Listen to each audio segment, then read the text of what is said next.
Bom dia, amados. A gente fez um rearranjo aqui.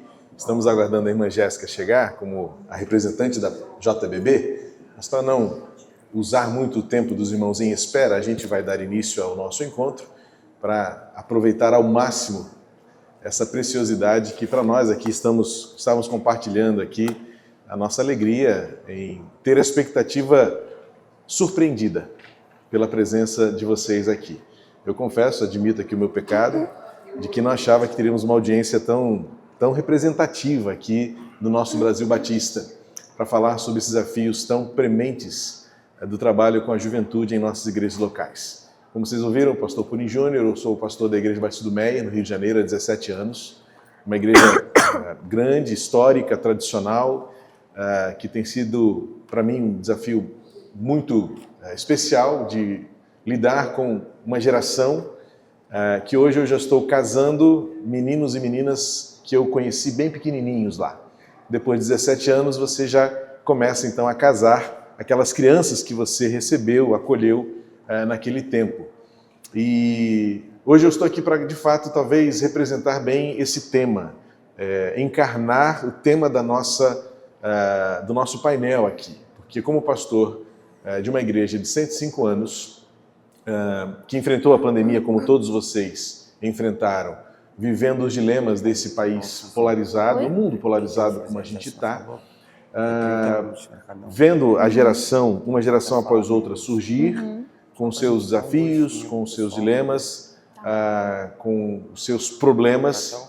Eu creio que hoje no painel eu represento esta dor que o tema traz para nós. O desafio do trabalho com a juventude. Então, hoje eu também quero respostas, né? Então, por isso, eu vim com muita expectativa de ouvir a irmã Glidiane, o pastor William, justamente no sentido de que eu estou do lado de vocês, sentados aí, vivendo essas dores. E eu inicio justamente compartilhando esses últimos 7 anos de vivência no ministério pastoral. Um dia eu estava pregando, no mês de família, eu estava pregando sobre os nossos princípios, sobre família, os nossos valores bíblicos sobre o lar. E em dado momento, não era o tema da mensagem, mas eu acabei soltando algo acerca das nossas convicções bíblicas sobre a preservação da vida. E então eu soltei uma fala dizendo que eu era absolutamente contrário ao aborto.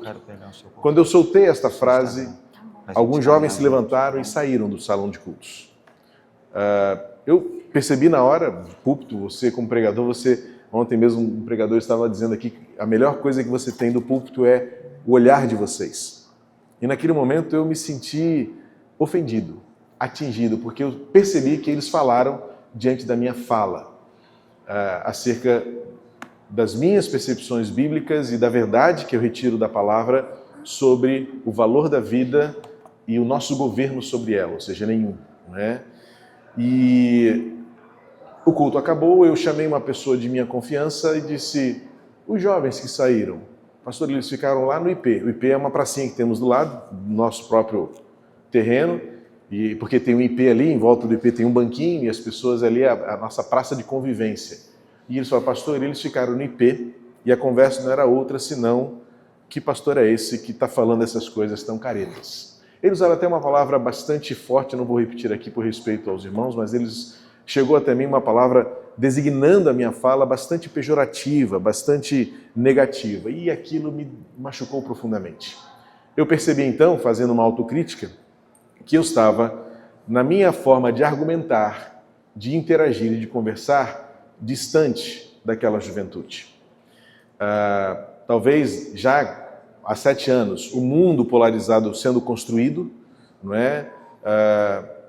Já não ainda tanto pelas questões políticas partidárias que nós vivemos hoje. Essa coisa de esquerda e direita ainda não estava tão presente, tão inflamada quanto nós temos hoje, mas já havia um movimento nesta juventude há 7 anos, alguns deles hoje já casados, tornaram-se pai e mãe, e homens de família, mulheres nas suas carreiras, mas naquela época eram jovens, e eles não conseguiam compreender a verdade que eu estava transmitindo de púlpito sobre as minhas convicções e sobre a minha condução da igreja nas questões que envolvem a ética, a vivência e a convivência. E eu tinha acabado de perder um pastor de juventude muito bom, muito querido, muito piedoso e muito comprometido com os meus valores. Ele havia recebido uma proposta de trabalho e ele entregou o Ministério de Juventude. Naquele período eu estava sem uma liderança pastoral, eu tinha uma liderança gerencial, eu diria assim. Eu tinha apenas ali coordenadores que faziam as atividades acontecerem, mas eu não tinha uma liderança pastoral. E eu fui à procura disso. E eu me senti desafiado, e aí talvez é onde a gente vai caminhar nesse painel, porque eu me senti desafiado a sair da minha zona de conforto, não abrir mão das minhas convicções, isso precisa ficar muito claro para os irmãos. Em momento nenhum eu negociei as minhas convicções, mas eu entendi que eu precisava sair da minha zona de conforto e atravessar a linha de fronteira para olhar o outro lado, para perceber o que se fala, como se vê do outro lado desta perspectiva. E hoje o meu pastor de juventude, já pulando para o presente, ele é como se fosse um filho meu. Eu o vi, foi a primeira visita na maternidade, foi minha. Os pais dele, hoje o pai falecido, no início da Covid, uma dor muito grande para nós, porque era um amigo-irmão. Ele me acompanhou do ministério anterior, lá na freguesia dele, do governador Parumeia, e eu trouxe. Eu vi o Israel crescer, eu fui à maternidade, eu vi nascer. Quando ele sentiu o chamado para o ministério, eu o apoiei, e ele escolheu. E aí tem aquela coisa que você orienta, você dirige, você como pai sabe bem o que é isso. Você orienta, você dirige, você estabelece alguns limites, mas tem uma hora que o filho toma a decisão dele.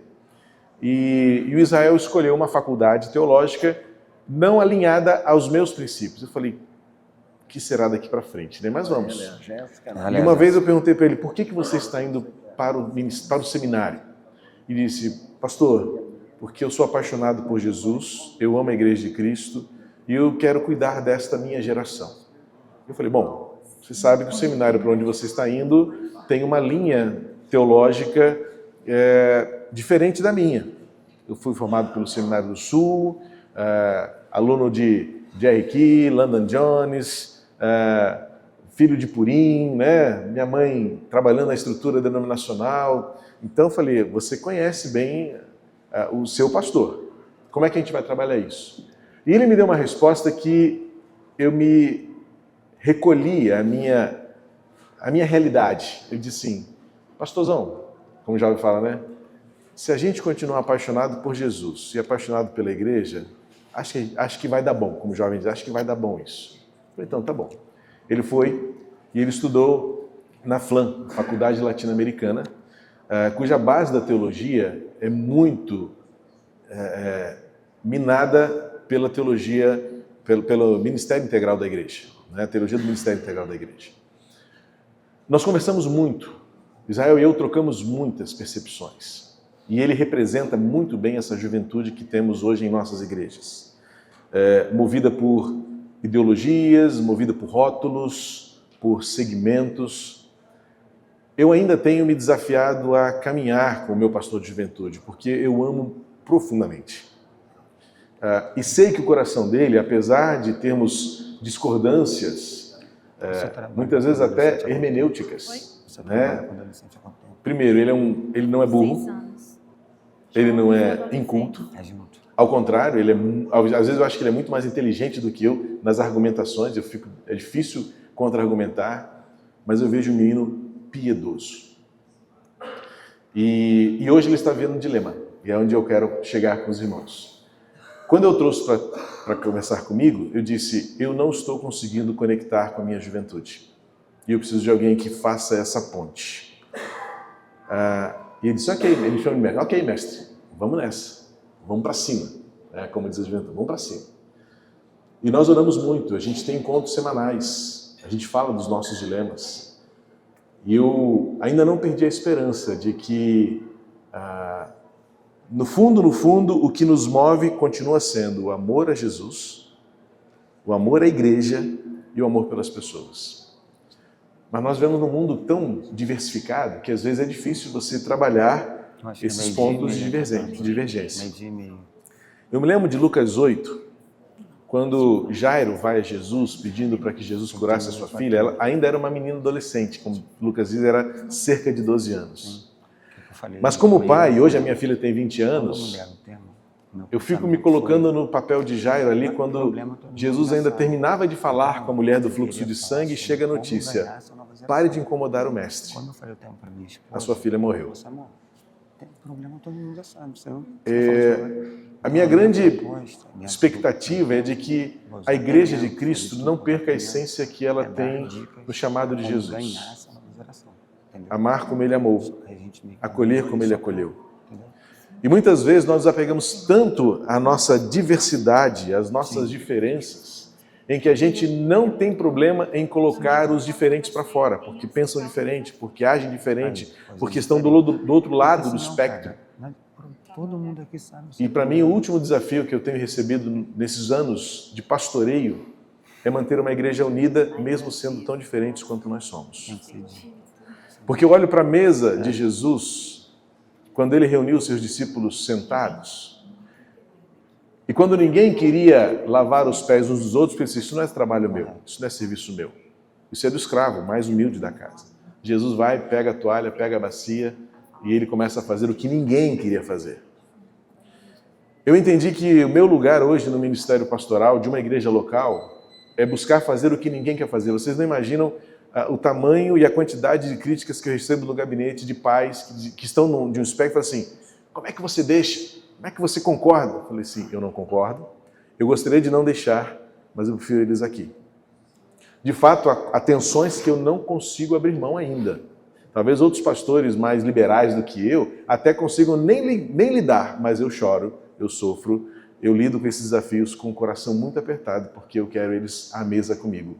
Como Jesus esteve ali, imagina, com Simão, o Zelote, por certo um radical da época, olhando para Mateus chamando de traidor, de nazista, de fascista, não é? E aí Mateus olhando para ele assim: mas você é um reacionário, você é um liberal, você... E aí Jesus fala assim: vocês estão olhando apenas para alguma coisa que vai, no final das contas, ficar aqui. E eu estou limpando os pés de vocês para que vocês entendam que o outro importa. Então, quando eu olho aquele relato de Jairo receber a notícia de que a sua filha está morta, não incomode mais o mestre, Jesus interrompe aquela conversa rapidamente assim: como assim? Eu estou aqui ainda. Vamos lá, vamos trabalhar. Onde é que você mora? Eu vou lá na sua casa. E eu depreendo algumas verdades importantes naquela atitude de Jesus em relação a Jairo e a sua filha. É como se Jesus estivesse assim: calma, a sua filha importa para mim ainda. E eu tenho o poder de transformar tudo. Talvez, como Jairo, ou como os amigos de Jairo, muitos de nós estamos desistindo dessa geração, porque ela está tão diferente, ela está tão maluca, ela está dizendo coisas tão absurdas, elas estão com tantas heresias na cabeça, elas estão dizendo tantas coisas feias a nosso respeito, porque nós estamos do outro lado, e eu sou, com 53 anos, eu sou um baby boomers, né? E essa geração hoje, a chamada geração G, que nasceu depois de 2000, e a minha filha está ali com 2003 para cá, eu sei que a cabecinha dela está sendo influenciada diariamente por valores e princípios que me atemorizam, mas de vez em quando eu tenho um relance e falo assim: ela entendeu.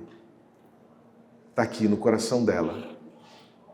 Vocês terem uma ideia, a minha filha, como a maioria dos jovens hoje, sempre teve pavor de falar de Bolsonaro. Mas sabe qual é a tagline do Instagram dela? Conhecereis a verdade e a verdade vos libertará. Eu falei: filha, pai, não me confunda. Eu falei: é verdade. Aí eu louvei a Deus pela coragem dela, de colocar no Instagram dela. Ela não tem vergonha de colocar lá na tagline: conhecereis a verdade vos libertará. Eu falei: filha, tem certeza que é isso mesmo? Assim, pai, me deixa. Aí eu falei: você... Pai, não. E de vez em quando a gente tenta conversar um pouco sobre isso, mas eu percebo que sempre será um lugar de tensão, então eu me recolho. Mas eu confio em Jesus, que cuida mais da minha filha do que eu, porque ela é dele antes de minha. Quando eu dialogo com Israel, como eu disse para vocês, eu o tenho como um filho. E aí talvez fique até mais fácil lidar com as diferenças, porque de fato é como um filho. Eu o vi crescer, eu lidei com seus dilemas, eu abracei quando o pai morreu. E hoje nós sentamos para conversar ao ponto dele dizer assim, mestre, o dia que você vir que não dá mais para seguir, eu falei assim, se a gente continuar naquilo que nos trouxe até aqui, amar a Jesus, você ama Jesus? Você ama a igreja de Cristo? Você ama as pessoas que compõem a igreja de Cristo? Então a gente vai começar a tirar da nossa frente aquilo que é tão temporário, aquilo que é tão terreno, e a gente vai continuar olhando. E eu nunca me esqueço de que o pastor da igreja sou eu, e ele sabe disso. Mas ele tem sido desafiado porque depois da pandemia a nossa juventude tem sofrido uma transformação. Sendo bem franco nessas questões que hoje regem o nosso mood, não é? Ano passado nós tivemos uma conversa bastante profunda, porque ele disse, mestre, eu estou com um problema. Hoje a nossa juventude, ela não está tendo facilidade de dialogar comigo, porque a nossa juventude ela é mais conservadora hoje do que progressista como era há 5 anos. Mas por que, Israel? Ele falou, não sei, mestre, mas alguma coisa está acontecendo. Eu falei, então abre teu olho, porque alguma coisa está acontecendo. E ele tem sentido agora desafiado a rever os seus pontos, os seus posicionamentos. E no último congresso que a juventude fez na igreja, o tema foi nós, porque ele percebeu que agora é ele quem tem que trabalhar a unidade no meio da diversidade. E todos os dias ele colocou para trabalhar ali as temáticas que foram escolhidas, um jovem que representava um espectro de percepção do mundo e um outro jovem que representava outro espectro de percepção do mundo. E no final eles fizeram uma aliança no último dia. Nós podemos até pensar diferentes, mas nós somos Igreja de Cristo e a gente quer permanecer junto até o fim. Para mim, o maior desafio que a juventude hoje tem é é caminhar unida, mesmo pensando tão diferentemente. Eu falo de um lugar, né, usando até a expressão da juventude, né, eu falo de um lugar que não é o do pastor da juventude. Eu vim compartilhar com vocês, talvez me unir à dor de muitos aqui, de cabelo branco como o meu. Eu com os meus 53 anos, com uma filha de 20 anos, que em casa eu tenho que lidar com isso, mas percebo bem marcadas as características dessa juventude. Minha filha nasceu no mundo digital, ela é conectada o tempo todo. Minha filha é sensível às questões da ecologia, ela briga comigo, pai, olha a água do planeta. E aí eu vou lá e tenho que fechar a torneira enquanto eu escovo os dentes, porque eu fui criado como vocês, escovando dente e água correndo. Né? Eu vou lavar a louça, porque é meu papel lavar a louça, ela, pai, fecha a água, olha a água do planeta. Aí um dia ela pegou uma garrafa, comprei uma água de água mineral para ela deu um golinho e deixou. Aí ficou no carro, 3, 4 dias, eu peguei e falei, filha, olha a água do planeta aqui. Vamos jogar fora. Por quê? Eu mostro para ela que somos todos contraditórios. E isso aproxima, isso quebranta. Eu peço desculpas quando eu preciso pedir desculpas. Eu falei, é verdade, você tem razão. A gente evita os pontos de tensão. Eu sei que ela tem pavor de uma realidade político-partidária, então a gente não conversa sobre isso, evita conversar. E quando a gente conversa, a gente tangencia aquilo que nos é comum, os valores. A corrupção, a mentira, a arrogância, a prepotência, tudo isso que rege a economia do mundo. Mas hoje eu falo de um lugar para, com vocês, dizer assim, você não está sozinho nessa dor. E como pastor da igreja local, que resposta eu quero dar a você? Não abra mão da unidade. Não perca a esperança. Vá a Jesus. Chore aos pés de Jesus sobre os nossos filhos que estão morrendo. E antes que você termine de falar, Jesus fala assim, eu estou aqui ainda. Eu ainda sou o Senhor da igreja. Porque a gente não pode fazer o mesmo movimento que alguns estão fazendo. Lá no Rio já tem igreja de preto. Como assim? A gente está fazendo o caminho com o inverso. De tudo que a gente conquistou, agora a gente está permitindo, então... Eu perdi ovelhas, quer dizer, eu não perco ovelhas, né? Mas eu transferi ovelhas para igrejas que se dizem mais de direita, que leva político para o púlpito, porque tem ovelha que gosta disso. Tem ovelha que gosta de ver o seu pastor lá abraçando o político, abraçando o candidato, o eleito, e foi para lá. E tem gente que saiu porque acha que eu deveria bater mais, que eu deveria falar mais. Não, no meu púlpito não fala-se de política, não fala-se de partido. Não, no meu púlpito fala-se de Jesus. Aleluia. E Jesus vai bater dos dois lados. Amém. Jesus vai bater dos dois lados. Concordo. Mas Jesus, depois que ele bate, ele acolhe. né? Ele foi lá no templo, bateu nos vendilhões, bateu nos mercadores, mas depois chora por Jerusalém. Jerusalém, Jerusalém. Então, meu desafio pastoral diante da realidade da juventude hoje é manter a unidade, mesmo que a gente seja tão diferente. Não desista da sua juventude. Não é fácil lidar com essa geração, porque ela não é burra, ela não é boba e ela sabe o que ela quer. Isso é verdade. A gente precisa ter a sensibilidade de manter aquilo que é mais precioso, relacionamento. Ouça os seus jovens. Para ouvir o que eles têm para dizer. Mostra que talvez algumas argumentações estão exageradas. Abra a Bíblia para mostrar que não é um estatuto de um partido ou uma ideologia filosófica, acadêmica que define o seu jeito de viver. É a Bíblia. Então, como pastor, eu não perco a esperança da nossa juventude. Eu adoro estar com elas. A minha casa é um lugar onde a juventude se reúne. Eu paro na ponta da mesa para ficar ouvindo as fofocas deles. E de vez em quando eu entro na conversa também. Eu brinco, eu invento gíria. Eu pergunto se o que eu falei é bonitinho, está na moda. Aí minha filha, pai, para com isso, pai, para com isso. Semana passada, eu não acompanho, mas as redes sociais contam pra gente, né? Semana passada, uma participante lá do Big Brother deu um surto lá e parece que ela pediu para sair de um jeito meio translocado, que foi lá e apertou o tal do botão, né? E aí, lidando lá em casa, eu falei assim, a gente chama minha filha de Pituca. Pituca, era uma realidade que uma pessoa, num determinado contexto, pediu demissão. Falou assim, Pituca, fulano apertou o botão.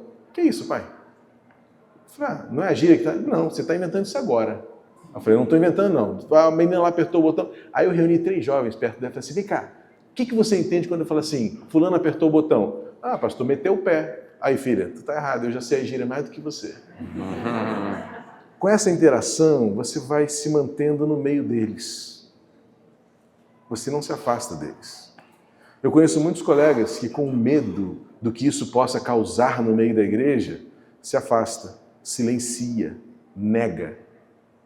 E Jesus não nos ensina a agir assim. Então eu vim aqui para dizer a você, eu admito que o trabalho com a juventude hoje é um grande desafio para nós. Mas olha a história da igreja. Eu tenho 53. Eu sou da época em que os jovens iam jogar futebol e eles eram excluídos por isso. Era mais difícil do que hoje? Não. Era apenas uma realidade diferente. E nós sobrevivemos. Por isso eu acho que nesta manhã a gente precisa olhar para essa realidade de desafio e lembrar que antes que os nossos filhos morram, recorramos a Jesus. Amém. E Ele será a resposta que a gente precisa. Então a minha palavra hoje é pastoral, para dizer que não é fácil, mas eu acredito que dá certo. A igreja precisa recuperar a unidade dela, com pessoas tão diferentes como Mateus e Simão Zelote, como Iscariotes, que estava lá, eu creio que ele estava naquela mesa até o último momento e teve os pés lavados por Jesus. Com João, tão fiel, tão leal, tão presente até o último minuto da dor de Jesus. Eles estavam na mesma mesa e Jesus os abraçou a todos. Saiu quem quis, mas nunca foi tirado. Guarde bem isso. Sai quem quer, mas a igreja não pode expulsar ninguém. Então, que Deus nos abençoe a lidar com a juventude neste tempo. E eu sei que eu tenho muito a aprender com os pastores que estão aqui, os líderes de juventude que estão aqui. Mas como pastor, quando eu recebi o desafio da CBB, eu falei, eu quero apenas dizer para aquele grupo que estiver lá, e nem imaginava que estaria tão lotado assim. Eu não perco a esperança nessa juventude. Amém. Porque quando essa geração passar, eles terão outros problemas tão graves quanto nós tivemos no passado. Hoje a gente lida com uma afetividade. Os nossos pais lidaram com o divórcio.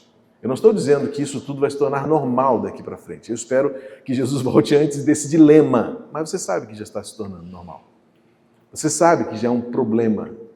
E as gerações vêm, as gerações vão. E nós não aceitávamos crente divorciado, quanto menos pastor. Hoje nós temos essa realidade tão comum entre nós. E a gente diz que está tudo normal.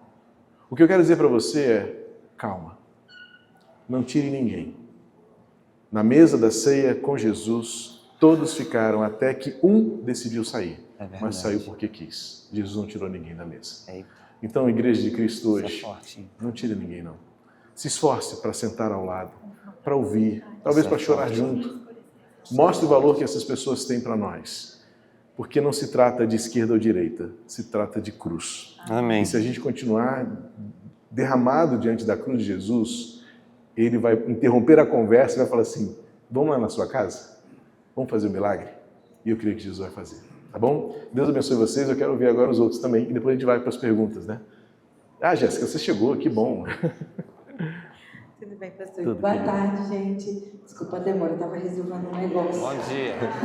Ai, gente, olha, tá vendo? A cabeça da Lida de jovem já tá. Gente, obrigada, pastor, pela sua explanação, foi preciosa.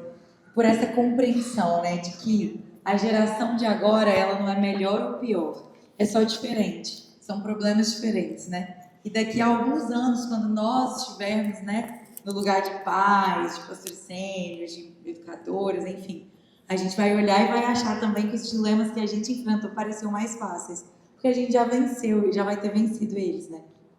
Agora eu quero convidar o pastor William. Ele é pastor de adolescentes lá na Igreja Batista do Irajá. E ele vai se apresentar melhor aqui e vai explanar um pouco pra gente sobre como lidar com essa nova geração.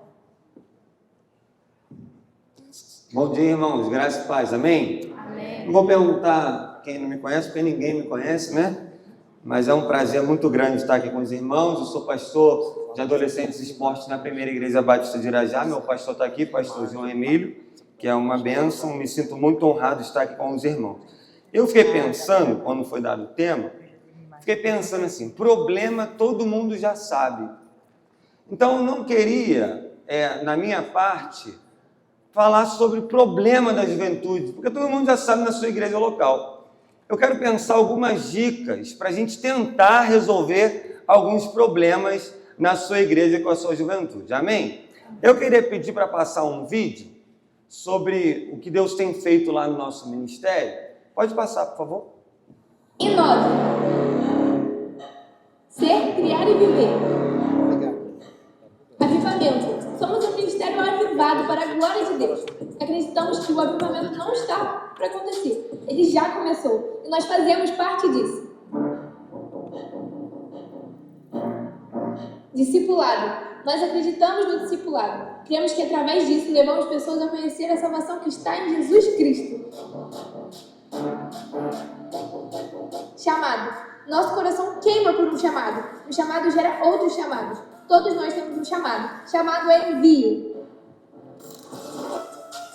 Cuidado. Nós acreditamos no cuidado. Cuidado para que tenhamos uma vida de cuidado em Cristo. Transformação. Acreditamos na transformação de vidas através do poder de Deus. Eu fui transformado pelo Evangelho para a glória de Deus. A cada culto, vidas estão sendo transformadas. Nomes estão sendo escritos pelo sangue do Cordeiro no livro da vida.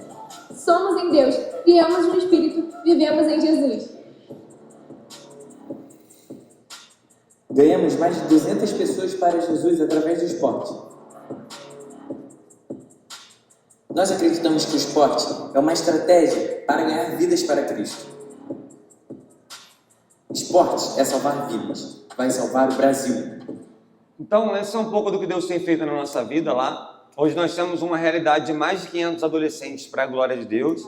Temos 120 líderes de adolescentes só no Ministério de Adolescentes e mais 35 sendo treinados para ser a futura liderança do Ministério, porque nós entendemos que é a liderança que vai formar uma nova geração. Então nós precisamos pedir a Deus para a gente formar novos líderes que vão ser potencializadores. O líder de jovem, de adolescente, de criança, ele é nada mais, nada menos que uma plataforma de lançamento.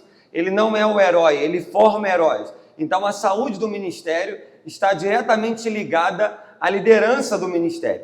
Eu quero ler um texto aqui da Bíblia, Salmo 145:4, diz assim: uma geração contará a outra geração as grandiosas coisas do Senhor, eles anunciarão os teus feitos poderosos. Isaías 43:18, esqueçam o que se foi, não vivam no passado, vejam, eu estou fazendo uma coisa nova, ela já está surgindo, vocês não a reconhecem.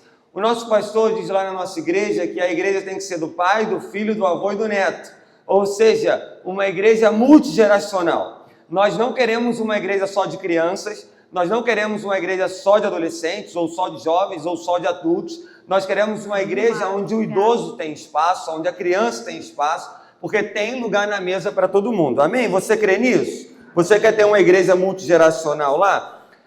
Eu sou casado com Vivian há 8 anos, 9 meses e 10 dias, as horas, os minutos e os segundos se puder ver. Eu queria pedir para botar uma foto da nossa liderança do ministério. Pode passar, por favor?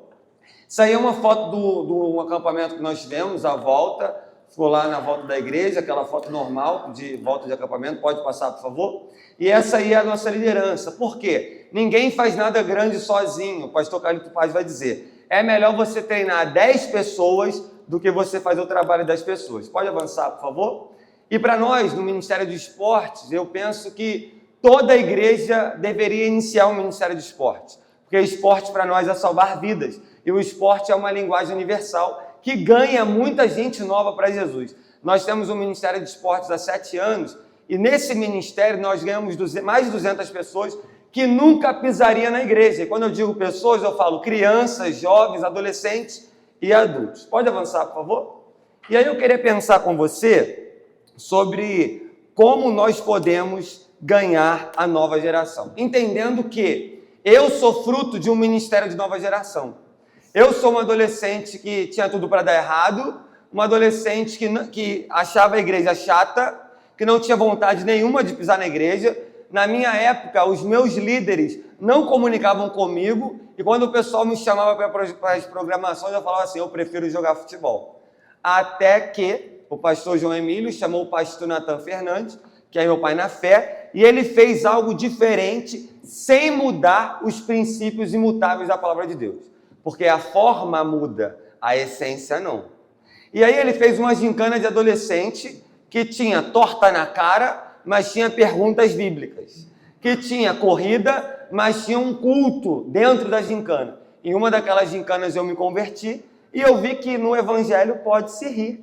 Não é pecado rir, não é pecado brincar. Você pode ter um culto que é cristocêntrico, mas culto é celebração, não é funeral, né? Nós temos o Deus que é vivo, ele morreu, mas ressuscitou o terceiro dia, vivo está e vai voltar para buscar a sua igreja. Você crê nisso? Amém. Também não vai ser só risada o tempo todo, vai ter hora que a gente vai falar mais sério, mas não dá para só falar sério, né, meu irmão? Ninguém aguenta um culto que é vivo como uma celebração. Então, esse pastor começou a caminhar comigo, eu me converti, e se não fosse um ministério de adolescentes, eu não estaria aqui, eu não sei nem o que seria da minha vida, porque meus pais são separados, é uma família disfuncional, e o Ministério de Adolescentes mudou a minha vida. E qual é o nosso objetivo como igreja? Que ministérios de infantis, que ministérios de adolescentes, que ministérios de jovens mudem essa geração, que dali vão sair os futuros pastores, os futuros líderes, os futuros médicos, os futuros advogados, as futuras pessoas que vão impactar essa geração. Você crê nisso? Amém. Então eu quero te dar algumas dicas aí sobre ganhar a nova geração. Primeira dica, nós precisamos sair da zona de conforto. Quando eu digo nós, eu falo a igreja de modo geral. Sabe por quê, meu irmão? Eu queria que você pensasse lá na sua casa. Na sua casa, se você tem filho adolescente, tem o seu quarto, que é o quarto do pai e da mãe. Tem o quarto do adolescente. Tem o quarto da irmã, vamos supor que é uma junior. E tem a sala. O seu quarto, o quarto do marido da mulher, ele é totalmente diferente do quarto do adolescente, sim ou não? Tem quarto de adolescente que ele já bota assim, não entre. Aí você vê desenho para tudo quanto é lado, da Marvel, da DC, um monte de coisa. O quarto cheio de coisa e tal, aí jogo online não pausa. Ele já te proíbe de entrar no quarto que você pagou para ele. Agora, tem os quartos diferentes, mas a sala, a mesa é o lugar de todo mundo. Nós precisamos entender que a igreja é isso. A igreja é uma mesa onde as gerações vão estar ali. Por que nós precisamos sair da zona de conforto? Porque é desconfortável comunicar com essa nova geração. Eu tenho 33 anos e eu tenho que me esforçar para comunicar com essa nova geração. E eu sou novo. E às vezes eles começam com uns assuntos, com umas gírias, que eu tenho que chegar me explica esse negócio aí. Para eu poder estar antenado, meu irmão. O Wi-Fi tem que estar ligado. Eu sou pastor de adolescentes. Por que é desconfortável? Porque a gente tem que sair do nosso conforto para aprender o que eles estão aprendendo, para ministrar para eles. Eu queria te desafiar, como pastor, eu queria te desafiar você perguntar para os seus adolescentes, para os seus jovens e para as suas crianças, se elas entendem o que você está pregando. O pastor Purim foi muito honesto aqui quando ele falou sobre o tema que ele estava ministrando lá, e os jovens ficaram meio assim. Às vezes você está pregando, às vezes eu estou pregando, eu pergunto para os adolescentes, meu queridão, bonitão de Jesus, chega aqui, você entendeu o que eu falei? Pastor, uma parte eu entendi, mas tem uma parte que eu já não entendi. Eu falei, eu tenho que melhorar. Porque se o meu alvo, o meu público-alvo é a nova geração, eu preciso me abaixar para comunicar com eles. Está dando para entender o que eu estou te falando? Não adianta eu estar num pedestal e eu perder a nova geração. Irmãos, eu carrego uma frase comigo. Que Deus nos dê a graça de ganharmos a nova geração. Amém. Eu costumo dizer lá na igreja, porque todo adolescente quebra as coisas na igreja, não é isso? Costumo dizer lá na igreja, botaram umas luzes lá no pátio, eu falei, meu Deus, quando eu botar essa luz, eu falei, Jesus, vai dar problema para mim. Menos de uma semana quebraram uma lâmpada, R$80 aquela lâmpada. Daqui a pouco, porque eles botam fute-mesa depois do culto, a bola bate na mesa e quebra a lâmpada. E eu já fui um adolescente que quebrei algumas lâmpadas na igreja. Quem nunca? Levanta a mão, confessa pecados. Meu irmão, quebrou a lâmpada. Aí uma irmã veio reclamar comigo, eu falei, poxa, mas podia botar uma lâmpada diferente, mais pro alto, né? Aí quebrou outra, pastor, já foram 80, mais 80, 160. Aí eu falei, é melhor quebrar a lâmpada na igreja do que estar no inferninho da esquina. É melhor quebrar a lâmpada da igreja do que estar no pagode na esquina. Sim ou não, irmãos?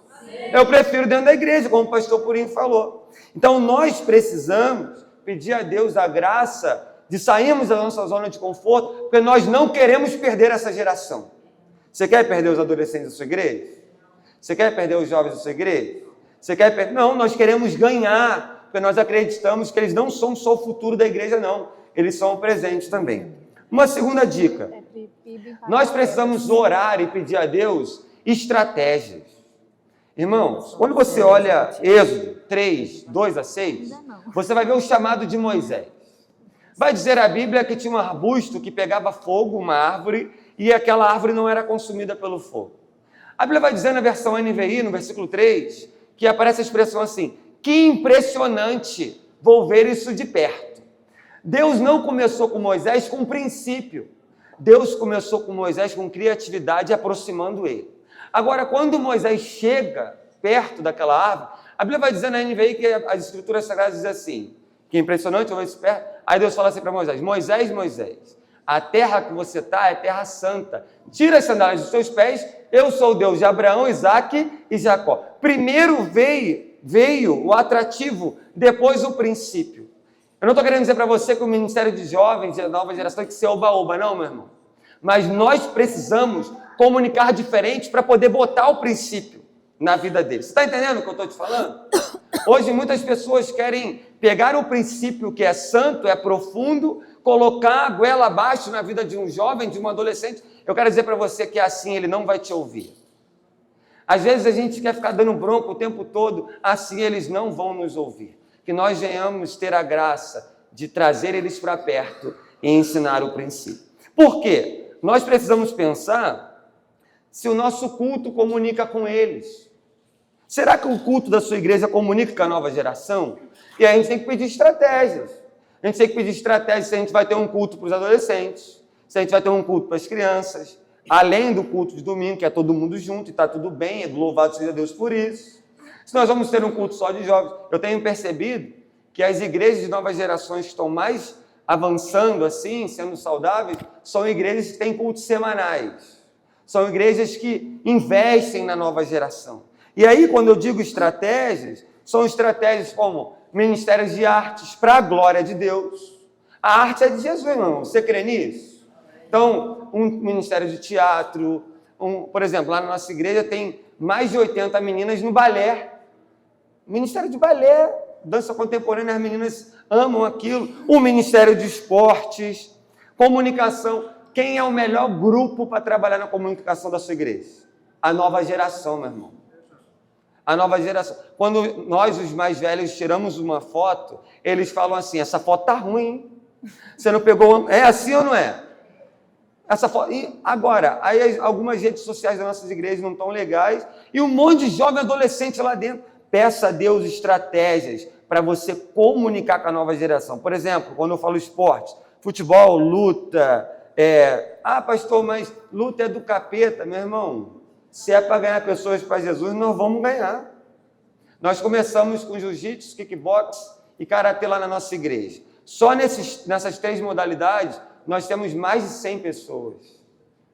É melhor estarem... Por quê? Não é só a estratégia pela estratégia. Antes da ação tem consagração. Então, o menino lá do Sub-13, ele vai treinar no Ministério de Esportes, lá no futebol. Antes do treino, tem um culto de 20 minutos. Uma palavra, uma oração e um louvor. Sabe quantos se convertem? Um montão. A maioria nunca ia pisar na igreja. Uma estratégia para ganhar pessoas. Amém? Uma terceira dica aí. Decida investir de verdade na nova geração. Normalmente, a maioria das igrejas pega um tiozão e uma tiazona, nada contra. Não tem ninguém para falar com os adolescentes. Aí pega um tiozão, pega uma tiazona e bota o cara para cuidar dos adolescentes. Ele nunca trabalhou com adolescente. Irmãos, isso não vai dar certo. Nós precisamos investir de verdade na nova geração. Nenhuma geração, nenhuma faixa etária da igreja merece o resto. Para Deus é o melhor. Meia boca a gente não dá para Deus. Então nós precisamos pedir a Deus assim, nós vamos fazer um trabalho com o Ministério de Adolescentes, Jovens e Crianças de verdade. Está entendendo o que eu estou te falando? Nós vamos investir porque o próximo pastor da igreja vai sair quando ele se converteu no ministério infantil.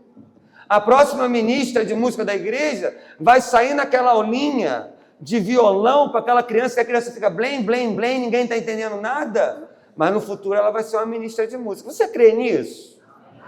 Eu acredito, irmão. Do nosso ministério já saíram alguns pastores.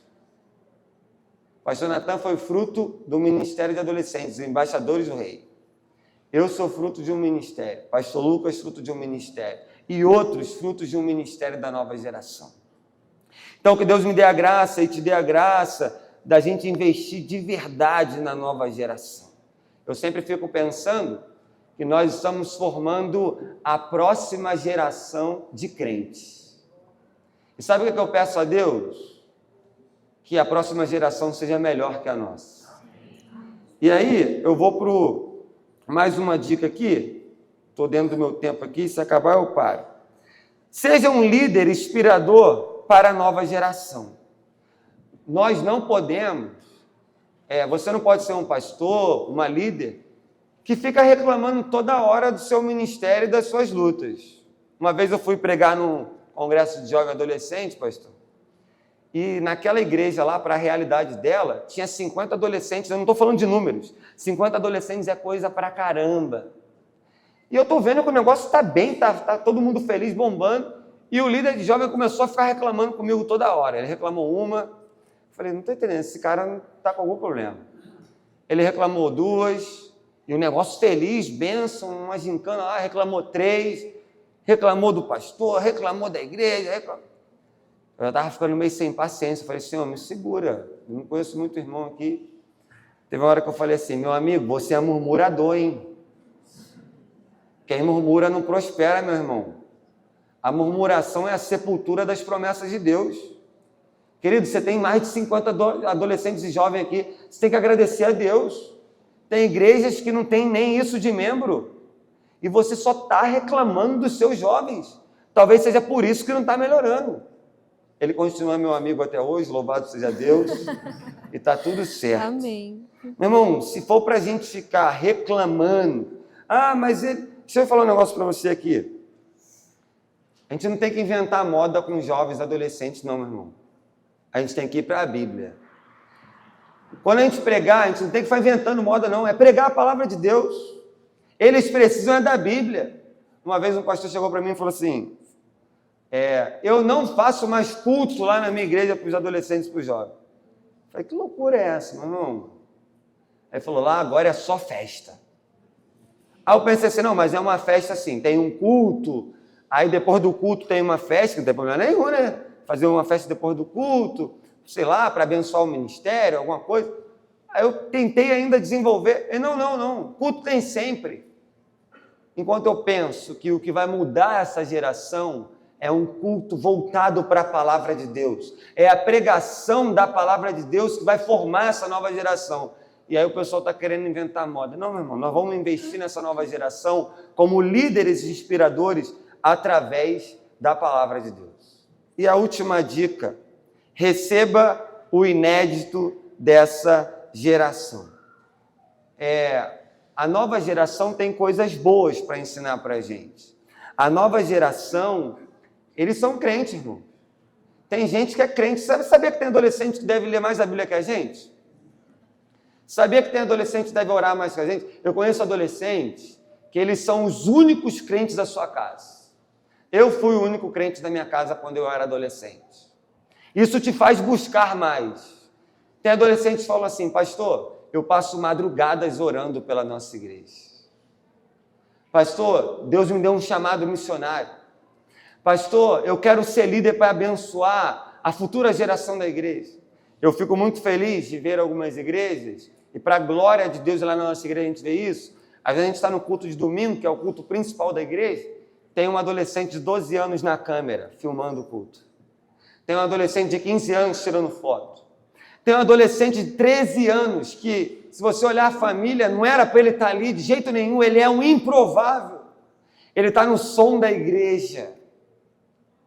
E aquele adolescente está aprendendo a ser igreja com a gente. E eles nos abençoam tanto, de várias maneiras. O ministério de recepção, por exemplo, que nós chamamos de ágape lá na igreja, feito de adolescentes, você vai para o culto, eles felizes ali, te falando, Deus te abençoe, rindo para você. É melhor eles estarem rindo na igreja, né, não, meu irmão? Mas deixa eu te contar um negócio aqui. Teve uma vez que estava no acampamento de adolescentes, devia ter lá mais ou menos 300 e poucos adolescentes. E estava tendo culto e tal, nós tivemos um momento de oração. E tinha uma situação na minha vida, pessoal, que ninguém sabia, que eu estava orando por aquilo, e aí acabou o culto, estava no louvor, e estava aquele mover de Deus, sabe, que a gente não explica, o pessoal orando, e um adolescente de 12 anos me parou, tremendo, e falou assim, pastor, eu queria falar com o senhor. Pode falar? Posso orar pelo senhor? Eu, claro. Aí ele falou assim, pastor, Deus manda te dizer, nós somos batistas, irmão. Aí ele falou assim, pastor, Deus manda te dizer que Deus vai te dar o que você está pedindo. Aí eu falei assim, tá, amém. Ele, não, pastor, é isso que o senhor está pensando aí agora. O Espírito Santo está mandando eu falar para o senhor que vai acontecer isso. Meu irmão, ninguém sabia disso. Aí ele estava meio tremendo, eu vi que ele estava nervoso. Ele falou, pastor, posso orar pelo senhor? Eu falei, claro. Ele botou a mão na minha cabeça, meu irmão. Parecia que ele era o pastor e eu era adolescente. E ele começou a orar por mim. E eu fiquei pensando assim, Senhor, eu quero ter a graça de ganhar essa nova geração para receber o novo dessa nova geração. Amém. Que Deus te abençoe, que Deus me abençoe, e que como igreja nós venhamos ganhar a nova geração, porque o diabo tem sede nessa geração, mas ele vai sair derrotado no nome de Jesus.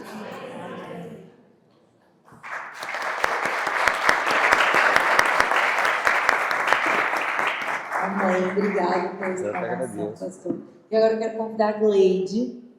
Gleide é a ministra de Jovens e Adolescentes lá na PIB de Paraupebas, no Pará. E também é a presidente, né, da Juventude Batista do Pará.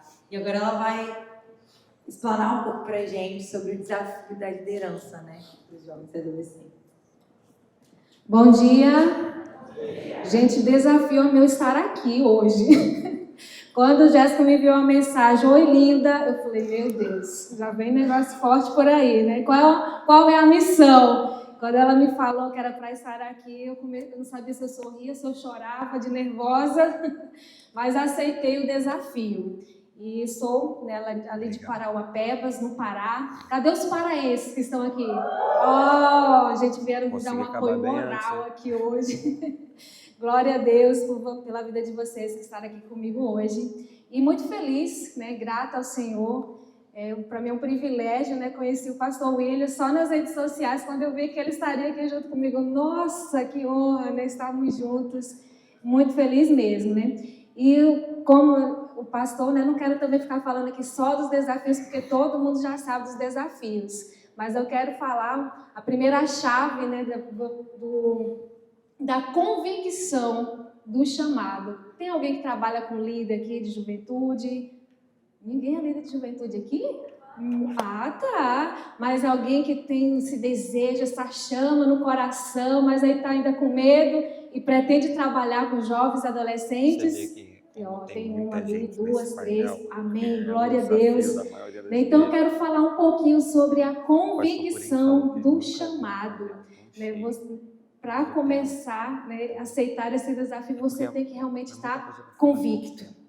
Convicto, realmente, Deus me chamou para essa missão, para servir adolescentes e jovens.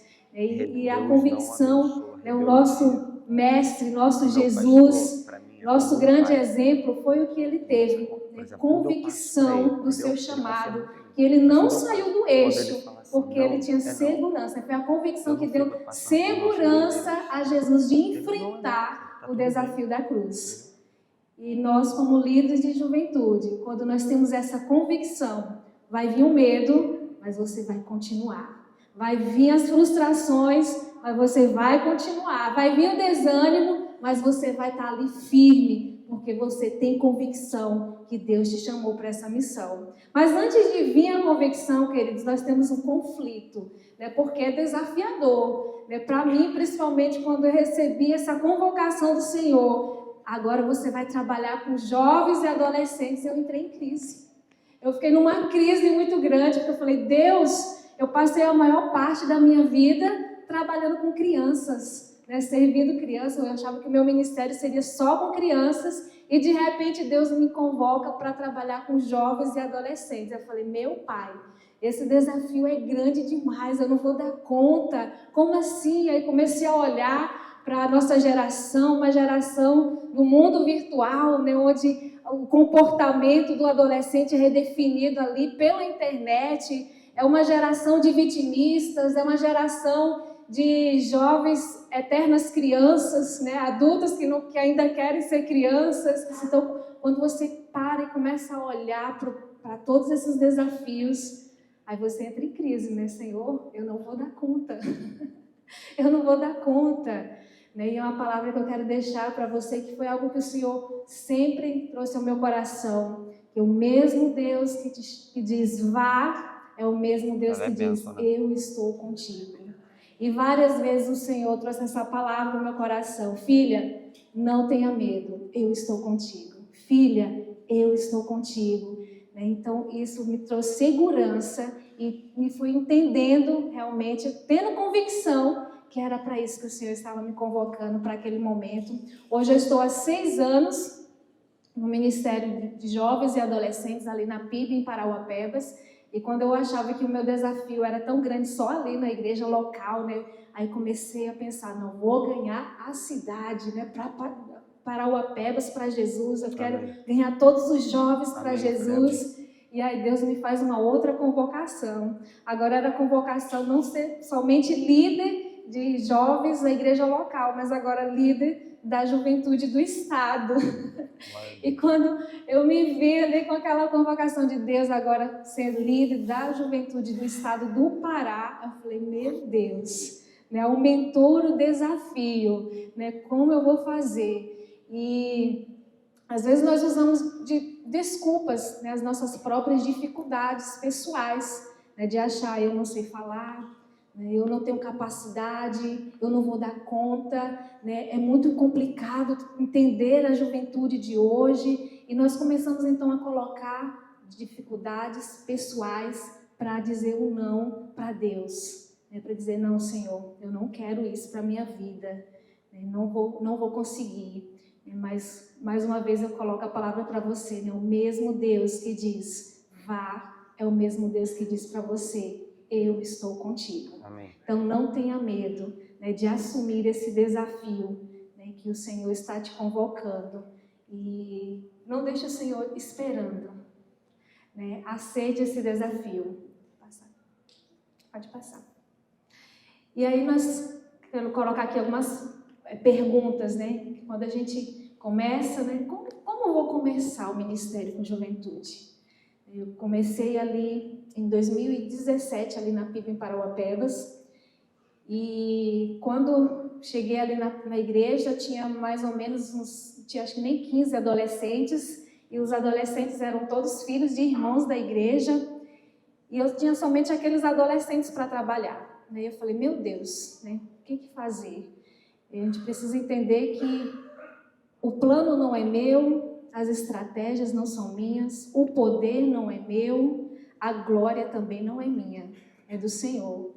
E o Senhor que está te convocando, Ele vai te dar as estratégias, Ele vai te dar os planos, como fazer. E eu comecei então a orar, Senhor, como começar? Como que nós vamos fazer, né, tudo isso? E nós começamos um projeto chamado Aprisco na igreja.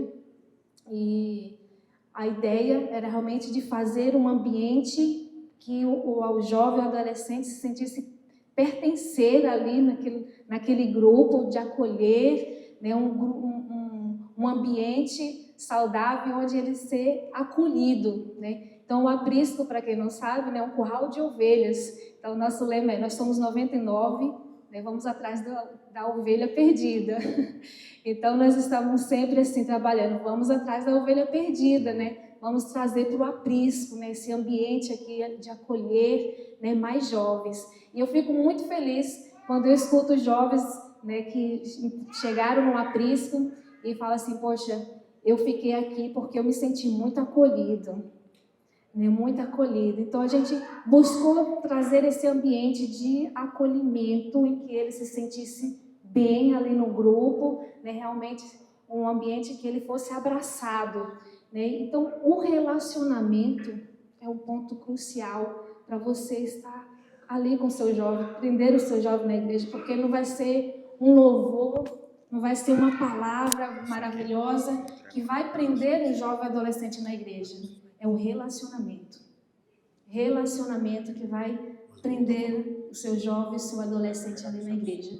Então, nós começamos então com esse grupo pequeno, né, de adolescentes, e a ideia, né, a estratégia foi formar novos líderes.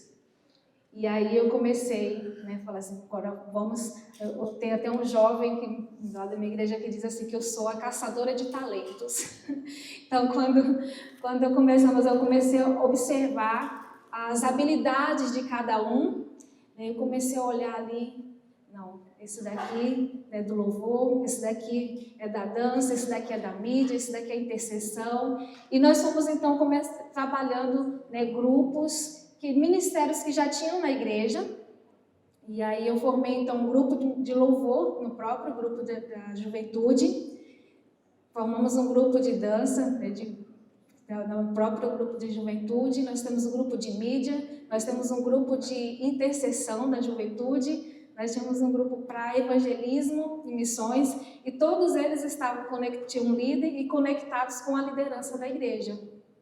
E assim a gente começou a trabalhar. Então vamos começar com o que eu tenho, né, com o que eu sou e o que eu tenho em minhas mãos, né, as ferramentas que o Senhor me entregou, né, às vezes você pode olhar assim, eu não tenho muita coisa, não tenho muita experiência, né, mas quando Deus olhou para Moisés e perguntou, Moisés, o que tens em tuas mãos? O que Moisés tinha? Um simples cajado, né? O que você acha que é pouco, né, mas pode abençoar muito. E então comece com pouco que você tem, né, com o que você é, com o que você tem, né, a sua fé, as suas habilidades, os dons que o Senhor já entregou para você, os seus conhecimentos. E assim nós começamos então a desenvolver esses novos líderes ali.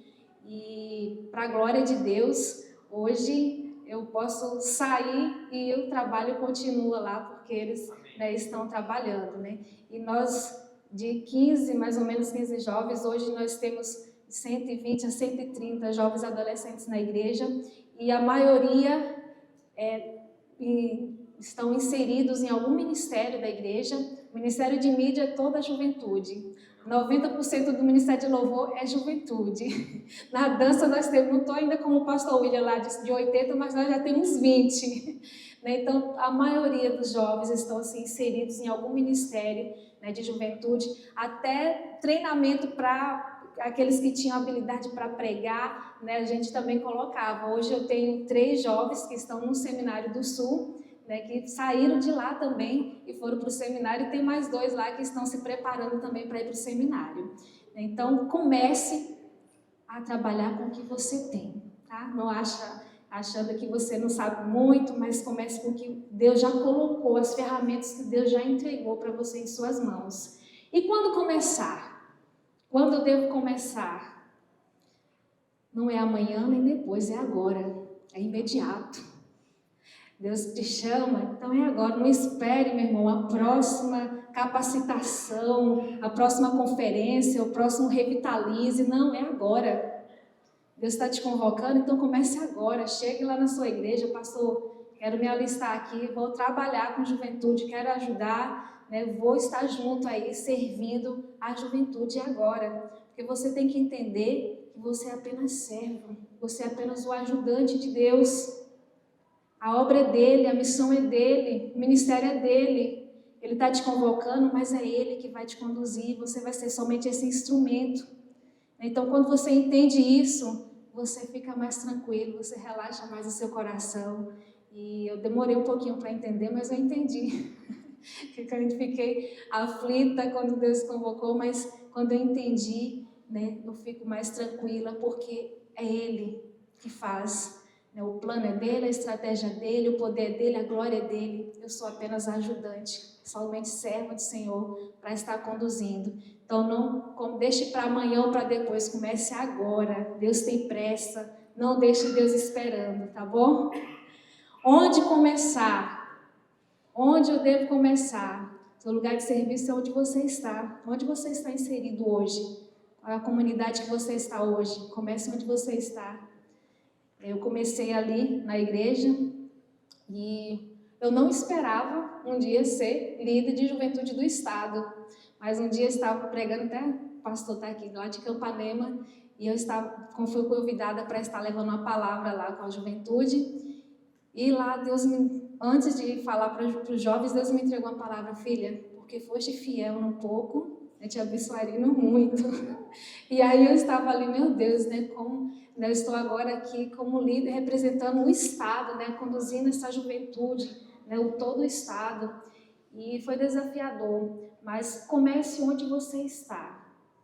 Seja uma comunidade pequena, se é grande, mas onde você está, é ali que Deus está te chamando, é ali que você vai começar, até você chegar, né, no lugar da visão onde o Senhor quer que realmente esteja.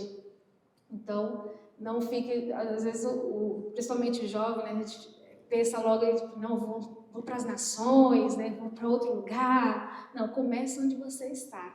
E o Senhor vai estar te direcionando, né, vai estar encaminhando, passo a passo, né, no processo, até onde Ele quer que você esteja. E por que começar? Por que começar? Porque Deus tem urgência para salvar, para libertar os nossos jovens que estão oprimidos e cativos. Deus tem urgência. Então nós precisamos começar a entender que eu sou apenas um instrumento nas mãos do Senhor, mas eu posso ser mãos, pés, boca, olhos, abraços do Senhor aqui na terra. Você pode ser esse canal de Deus aqui na terra para resgatar os nossos jovens, né, que estão perdidos e conduzi-los à terra prometida. Né, você que está sendo convocado, você que é pastor, você que está aqui hoje, está com essa chama no seu coração, você tem essa missão de conduzir a nossa juventude para a terra prometida, resgatá-los, né, os que estão oprimidos, os que estão cativos. E no nome de Jesus, vamos continuar. Amém? Amém. Próximo, estou falando rapidinho para não passar do horário.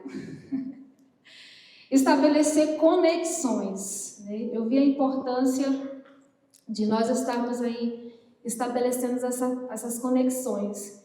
E o ponto que o pastor ele até colocou aqui, né, sobre o relacionamento de você conhecer. Então, a primeira conexão que você precisa é conhecer os seus jovens.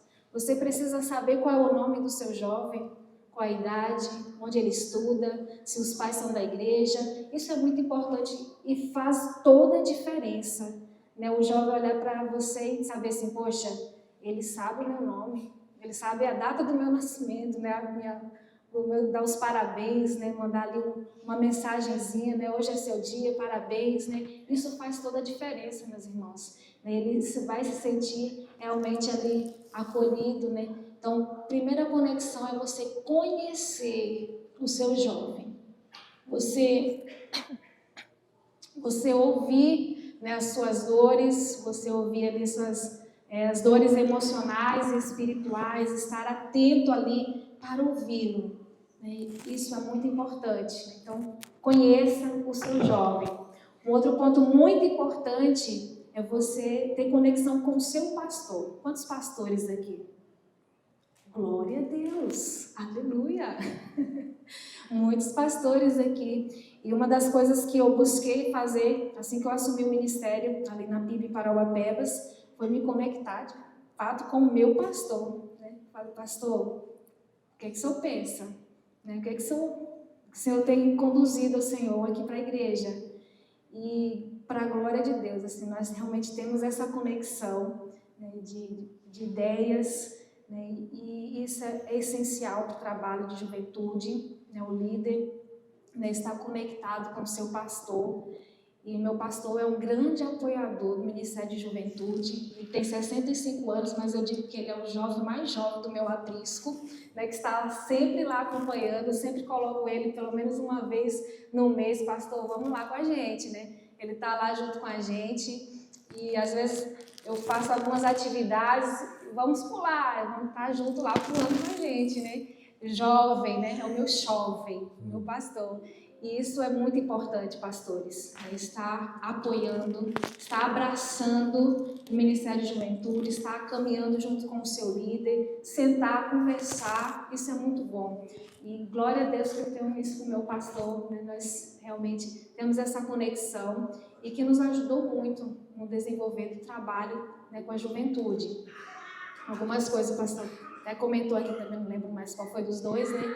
Que nós não podemos perder os princípios, né? Mas as estratégias, a forma de como nós vamos conduzir, né, o trabalho com a juventude, a gente pode estar vendo as estratégias, mas princípios são inegociáveis.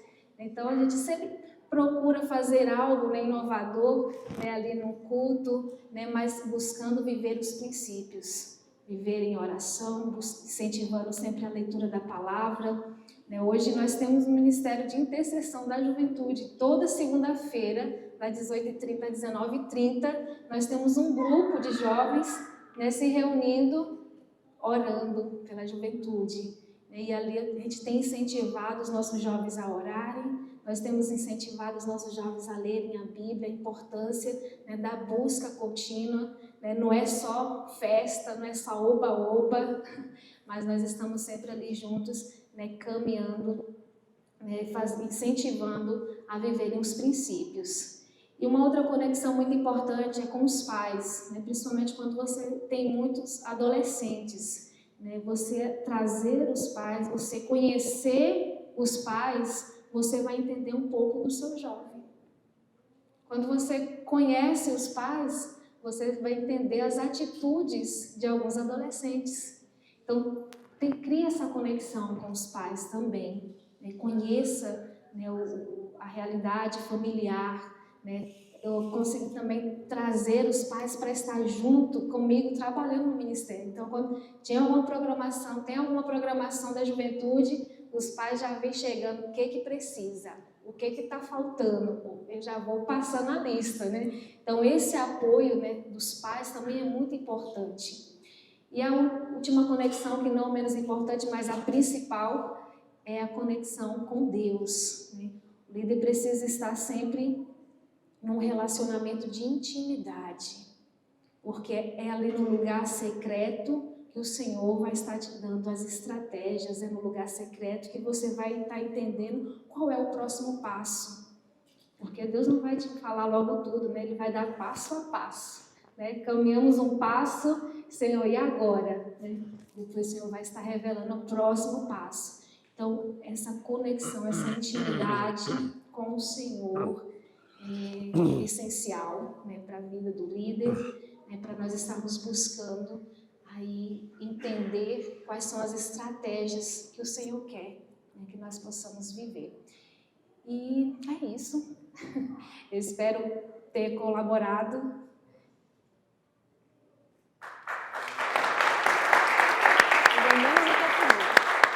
Olha, rapidinho. Que a Gleide sempre me trola. Ela fala que não vai falar nem 5, fala 15, passa. Eu queria convidar os convidados para virem aqui à frente, tomar as cadeiras aqui, vai precisar de trazer mais uma. Eu levo. E agora a gente vai fazer algumas perguntas, trazer algumas polêmicas aqui pra gente conversar um pouquinho sobre isso. Eu vou perguntar de Fazer pra cá? Quem é pastor sênior de igreja? Massa. Melhor. Quem é líder de juventude ou trabalha no ministério com líder? Maneiro. Quem ainda não trabalha com juventude? Amém.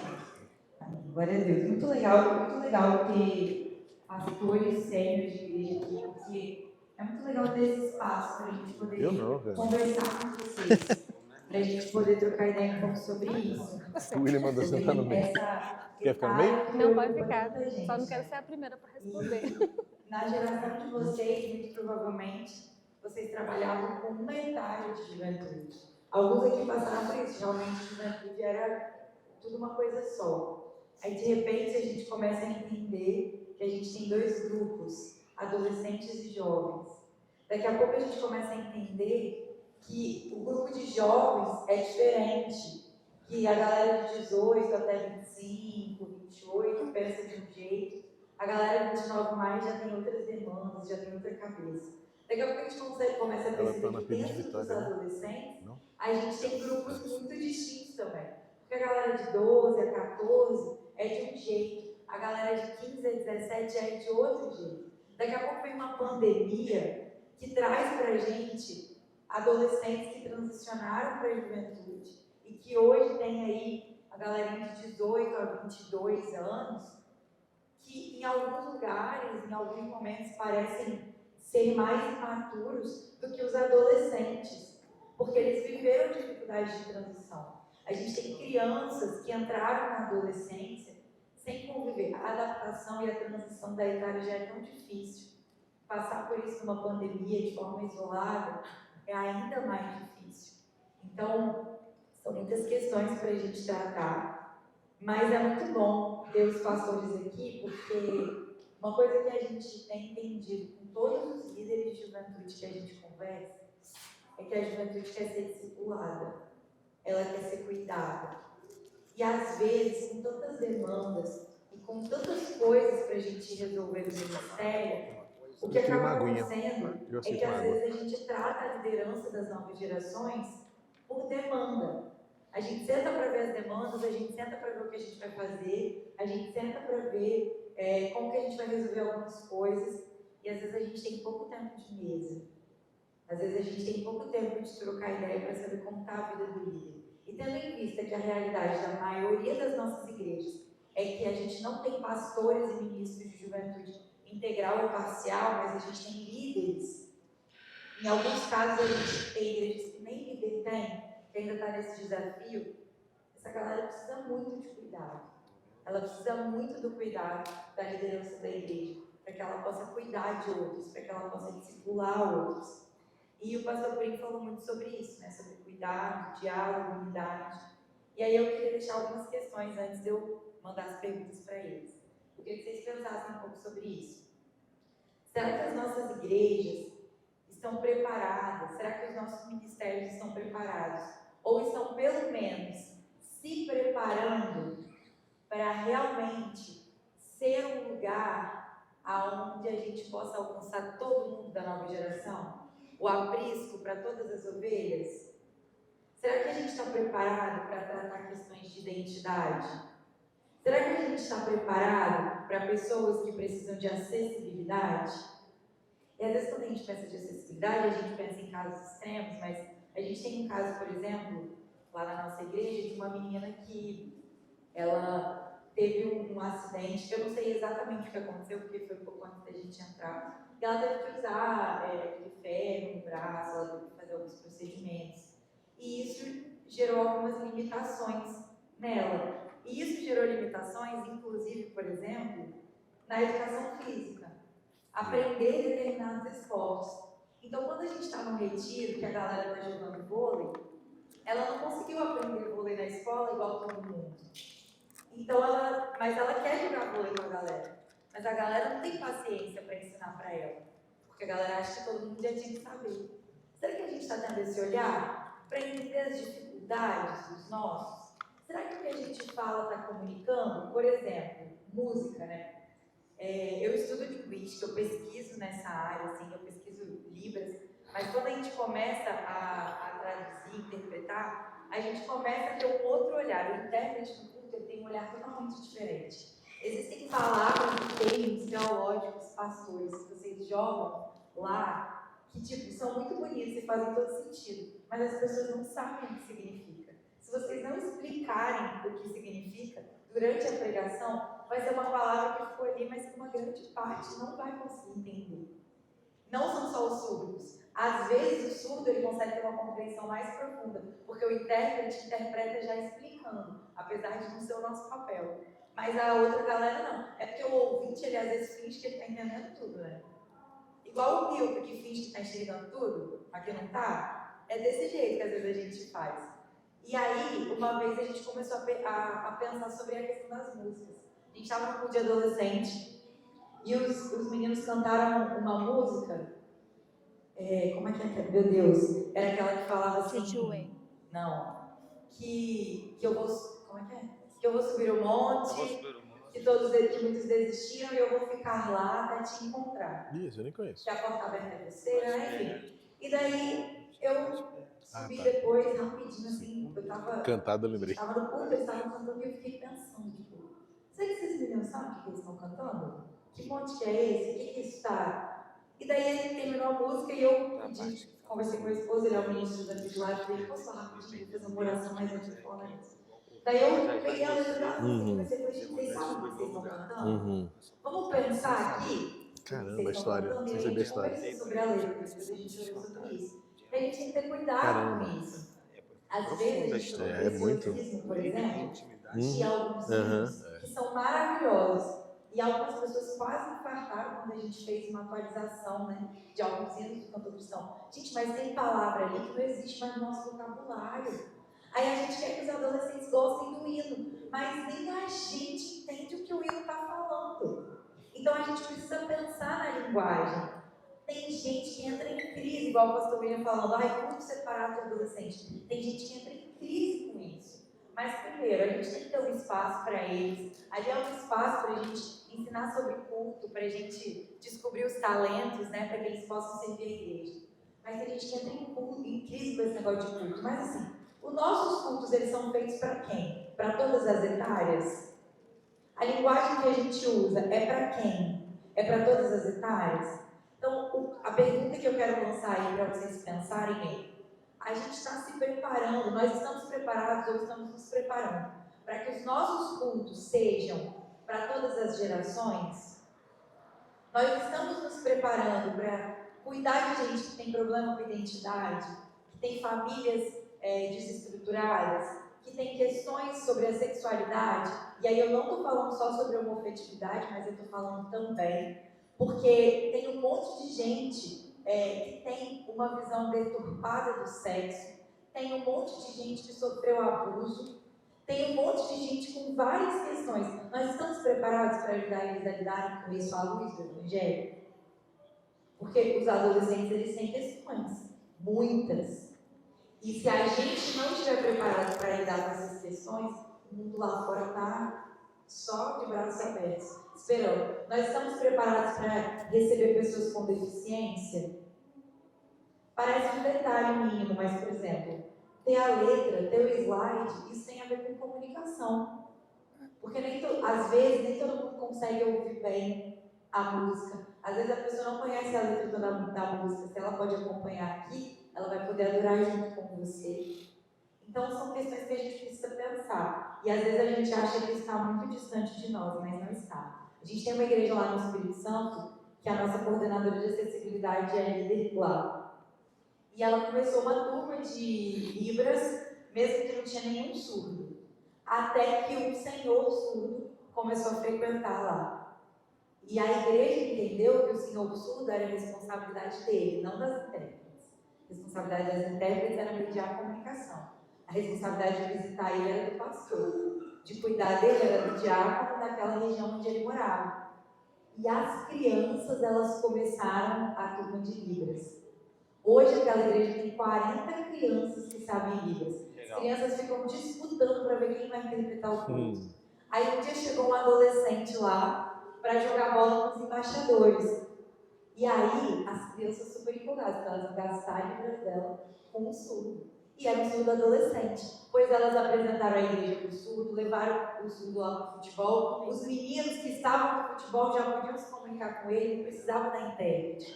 E a pergunta é, que às vezes a gente pensa assim, não tem surdo aqui perto. Gente, a comunidade espírita se comunica. Se na igreja tem surdo que às vezes tem que pegar não sei quantos ônibus para ir para uma igreja que tem intérprete, porque talvez a sua igreja que é perto da casa dele não está preparada para receber. E se chegar um surdo adolescente na sua igreja, quem vai cuidar dele? As intérpretes? As senhorinhas intérpretes? Ele quer comunicar com a galera da idade dele. Ele quer ser cuidado pelo pastor dele. São coisas que a gente precisa refletir. E aí eu quero, agora passando para algumas outras perguntas, eu queria começar perguntando ao pastor Purim, que a gente trouxe ele aqui para isso, para fazer as perguntas difíceis. Misericórdia. Pastor, a gente percebe, eu entrei na liderança, tá, falando aqui. Eu não, tá ligado. Líder com 13 anos, não era de adolescente, mas era de teatro e tal. Eu era uma jovem líder e a gente passou muito tempo na igreja onde eu estava e nas outras igrejas perto, numa crise, porque a juventude queria ser juventude, mas a gente não tinha ministérios organizados, assim, a maioria das igrejas não tinha. E a gente percebia que tinha uma questão muito grande quando os pais começavam a levar para o pastor assim, vamos contratar um pastor de jovens? Vamos contratar um pastor de adolescentes? E aí, parece que tem uma dificuldade muito grande dos pastores, da liderança da igreja, em pensar sobre isso. Talvez alguns por cuidado, por ciúme, por traumas passados, por medo. E aí eu queria assim, saber o que você falaria para esses pastores, para essas lideranças de igreja que ainda não tem um líder específico ali. Porque às vezes até o líder que não é pastor, mas que a gente precisa que ele se dedique mais, então, às vezes a igreja precisa investir mais na vida dele e tal. E algumas igrejas não investem em quem é da casa, mas também tem muito medo de trazer a gente de fora. E aí, o que a gente faz com esse dilema? Você já na pergunta apontou as razões. De fato, muitos pastores têm medo, têm ciúme, insegurança, e às vezes a igreja não tem condições também. Na parte prática, né, o orçamento não permite o sustento de mais um obreiro. Quando eu cheguei na igreja do Meira, há 17 anos, tinha um pastor de juventude que ele recebia ele era seminarista da igreja durante um tempo, depois ele foi consagrado, e ele recebia uma bolsa.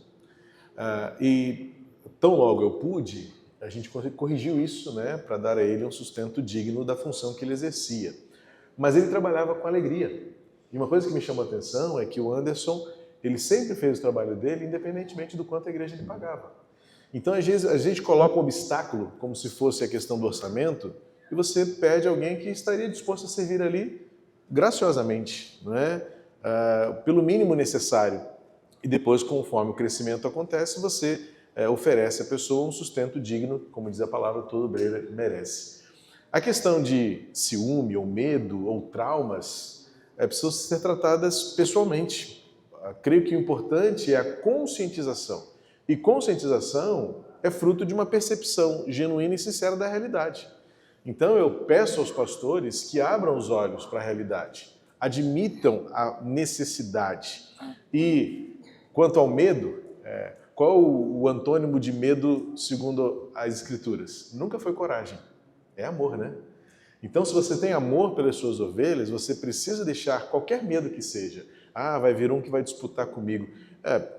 Claro, se você vê um cara bom como o William, coitado de João Emílio, deve se tremer todo de medo. Mas o que ele faz? Ele vai dando corda. Um dia o William vai embora, porque ele é tão bom, tão bom, tão bom, que uma igreja vai dizer assim, William, vem ser pastor daqui, porque eu quero que seja pastor de lá. O pastor precisa confiar nos seus liderados, trabalhar relacionamento, confiança, porque vai ter um dia que vai crescer tanto que vai chegar a hora dele ter o ministério dele, o rebanho dele.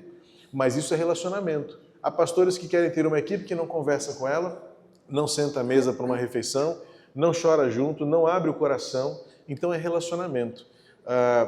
É possível. Qualquer que seja o obstáculo, eu tenho certeza que sempre haverá uma solução para ele. Se é orçamento, Deus vai levantar alguém que faça de modo generoso, não é? A irmã Glidiane começou o trabalho como disposta, voluntária. E o reconhecimento foi vindo com o tempo. Às vezes você acha, eu não tenho dinheiro. Ora Deus vai levantar alguém. Alguém que possa fazer isso de modo sem depender de recursos financeiros. Ah, eu tenho medo. Lança o seu medo sobre o Senhor, não é isso que a Bíblia diz? A gente às vezes, olha, na igreja a gente estabeleceu 5 valores. O primeiro a Bíblia define o nosso jeito de ser. Então toda hora eu estou sendo confrontado com a Bíblia. Quando eu falo de medo, eu tem que lançar medo sobre o Senhor. Então essa Bíblia define o meu jeito de ser, é a Bíblia que vai me nortear. Segundo, pessoas são mais importantes. Eu tenho que sempre cuidar das pessoas. Então, eu preciso de gente. Uma igreja com 1.800 membros não tem condição de eu cuidar disso sozinho. Eu preciso dividir o trabalho. O William falou muito bem. É melhor você treinar 10 pessoas que tentar fazer o trabalho delas 10. Então é difícil. Terceiro valor, né? Gerações conectadas. A sua igreja precisa ter uma visão multigeracional. Não tem jeito de você pensar numa igreja só para idosos, só para jovens. Isso não dá certo. É o pai que quer ver o filho ali. É muito triste pais que vêm para a igreja assim, eu vim para cá porque a igreja que eu tinha não tinha trabalho com crianças. Ou então eu vou sair daqui porque aqui não tem trabalho com jovens. Os pais querem ver os filhos juntos. Você precisa oferecer estrutura e trabalho. Quarto valor, você precisa oferecer o melhor ao Senhor. A gente serve com o melhor. Então, isso vale para todos os ministérios. Pastor, não tem desculpa. Qualquer desculpa que você apresentar, a gente vai buscar junto uma resposta para você vencer este obstáculo e você ter alguém que ajude você a cuidar das pessoas. É a orientação de Jétro para Moisés. Talvez essa seja a maior dica para hoje. O que você está fazendo não é certo. Por quê? Moisés queria liderar o povo sozinho. Divide a tarefa. Divide o seu fardo. Amém. Não tem como, né, a gente falar em investir em novas gerações se a gente de fato não investir na liderança, né, das novas gerações. E o William, falando sobre gerações, você sente, assim, existe às vezes momentos em que há um cabo de guerra entre as gerações, sabe, na igreja?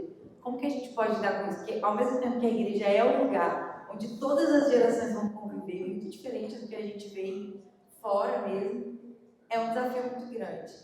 Às vezes você sente isso, você sente assim, por exemplo, falando das gerações mais antigas, como que você acha que geralmente, o que geralmente causa problema na forma como elas lidam? E falando de jovens e adolescentes, como que geralmente eles também lidam? Porque às vezes a gente lida de uma forma errada, a gente acha que a gente sabe tudo. Então, como que você enxerga às vezes esse cabo de guerra que acontece? Eu gosto muito, como eu falei até aqui, na frase do meu pastor, que a igreja tem que ser do pai, do filho, do avô e do neto. Há esse cabo de guerra, sim. Por exemplo, às vezes eu falo para os adolescentes assim, se você vê uma senhora lá na igreja, os melhores abraços que eu recebo na igreja são dos idosos, das senhoras, dos senhores. As senhoras param e falam assim, eu tenho orado por você, meu jovem. Eu penso assim, é por isso que a gente está de pé. Então, eu gosto particularmente de ouvir os mais velhos, porque eles são as palmeiras da igreja. Eles são as pessoas que passaram por tudo, um monte de vento, um monte de luta, e eles continuam firmes. Então, eu tento, na nossa realidade, que há isso sim, eu tento ensinar a nova geração a aprender com a antiga geração. Por exemplo, tudo que nós temos hoje é porque alguém semeou. Nosso Ministério de Adolescentes, o ministério é o que é hoje para a glória de Deus, por causa do pastor Natan. E é o que é por causa do pastor Natan, porque alguém teve antes. E é o que é porque o pastor João teve a ideia de contratar um pastor de adolescentes e de jovens juntos, na época que nunca teve na história da nossa igreja. Então, nós somos frutos das gerações anteriores. Nós não podemos mudar alguns marcos antigos. Tem alguns marcos antigos, princípios, que têm que continuar.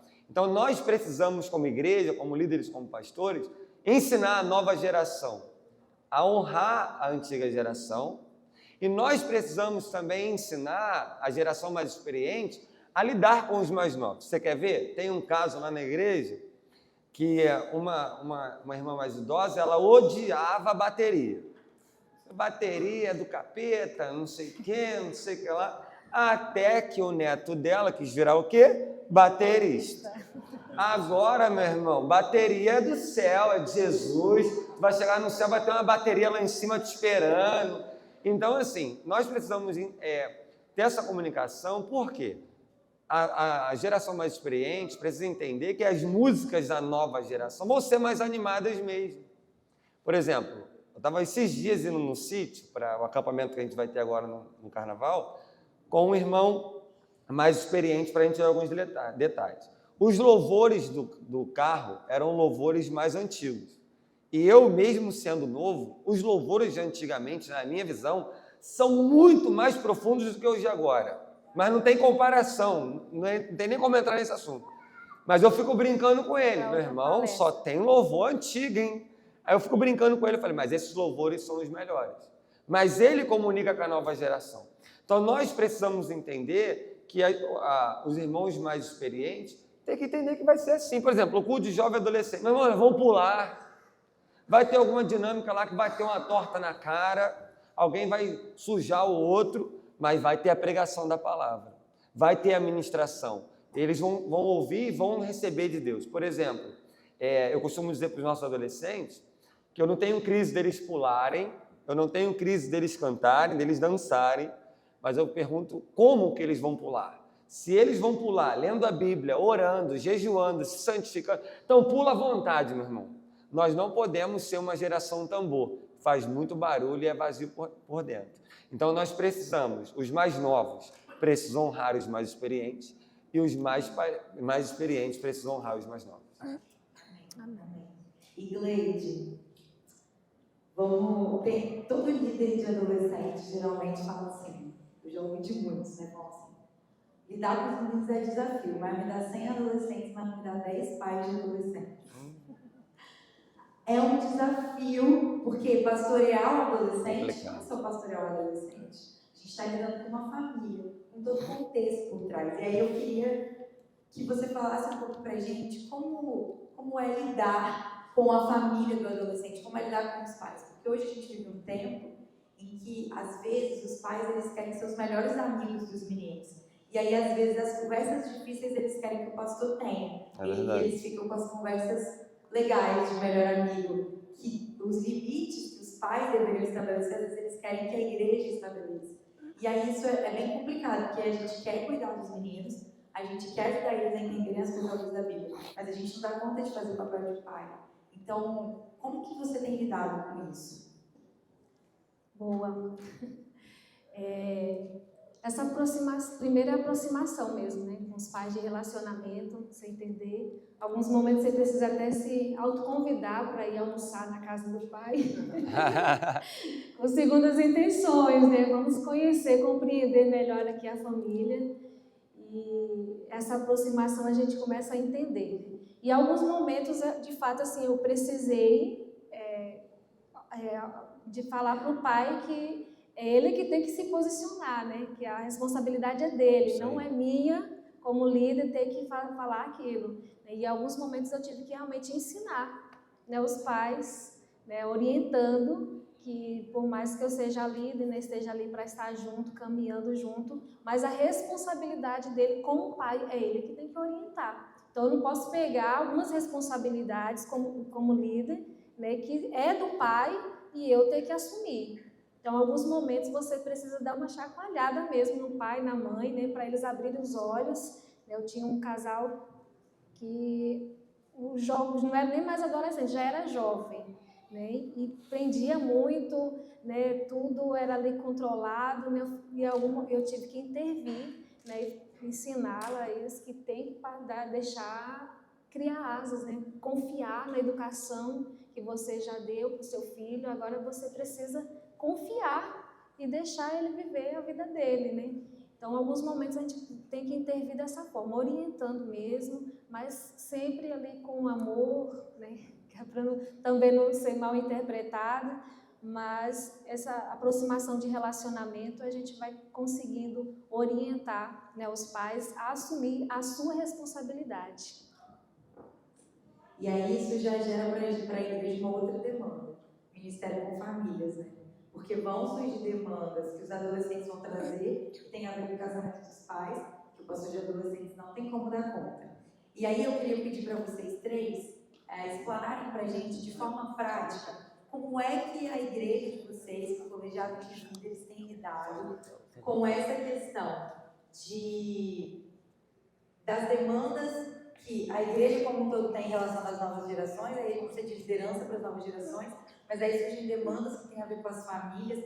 Como que na prática vocês têm lidado com isso? Algumas igrejas têm escola de pais, enfim, ministérios de famílias específicos. Como vocês têm lidado com isso na prática?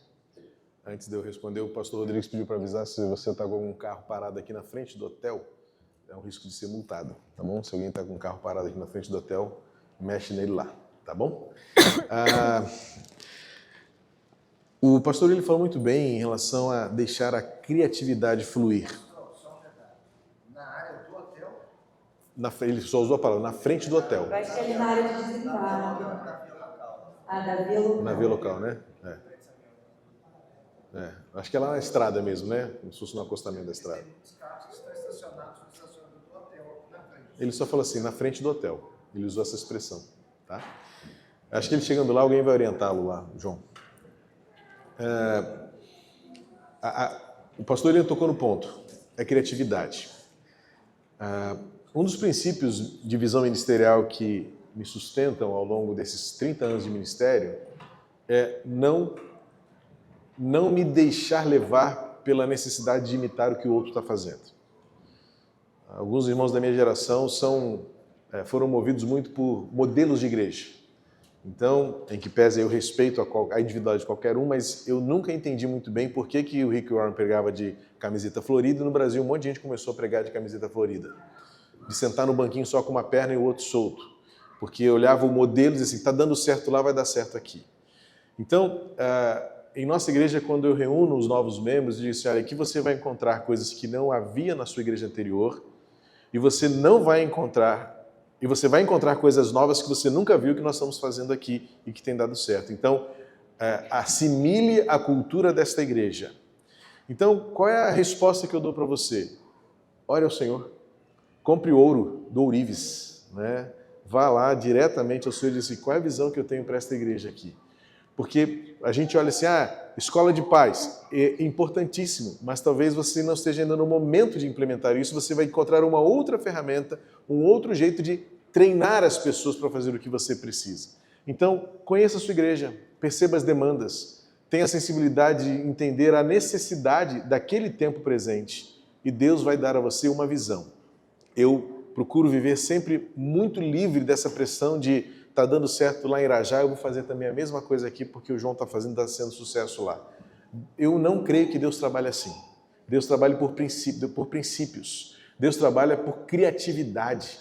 Então não faz sentido eu no Meier, na Dias da Cruz, ter uma escola de surf porque eu estou a 15 quilômetros da praia.